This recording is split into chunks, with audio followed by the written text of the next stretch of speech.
ଘरर महिला मानकर एक विशिष्ट पर्व होउछि सावित्री व्रत।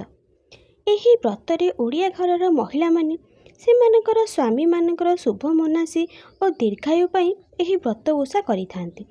कारण सबु विवाहिता महिला मानकर इच्छा रही थाए जे सेमाने मध्य माता सावित्री परि सबुदिन सधबा होई रहिबे। सेइथिपाई तो एही व्रत खूब विश्वास और निष्ठार सहित पालन करने पड़ी थाए। तेबे जो महिला माने एही व्रत करुछन्ते सेमाने सावित्री व्रत करिवार किछि गुरुत्वपूर्ण कथा उपरे ध्यान रखी पालन करिबा द्वारा स्वामी तथा परिवारर मंगलक होइथाए। आसंतु जानिबा। नंबर 1, प्रत्येक विवाहिता महिला मानकु सावित्री व्रत दिन नाली रंगर साड़ी पिंधिबा उचित। कारण नाली रंग होउछि शुभतार प्रतीक।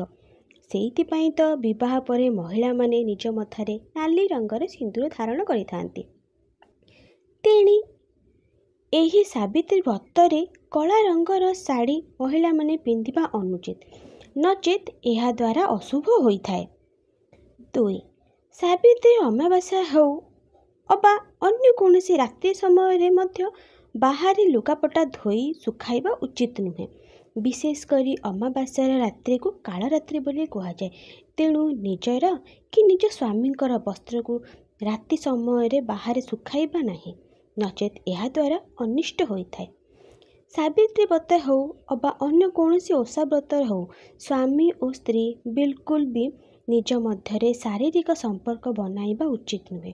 नहेले एपरी कार्य करिबा द्वारा स्वामींकर आयुष्य क्षीण होइथाए।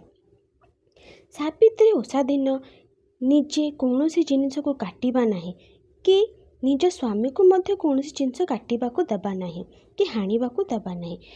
जेमिति कौनसी बड़ गछ इत्यादि एही भली किछि भी जिनिस को काटिबा सेही दिन अनुचित। सावित्री व्रत दिन रे महिला माने रंधा खाद्य खाइबार निजको दूरेई रखिबाकू उचित। एही दिन अत्यंत निष्ठार सहित ओषा को पालन करबाक उचित। भोग करिथिबा फलमूल आदि खाई पारिबे।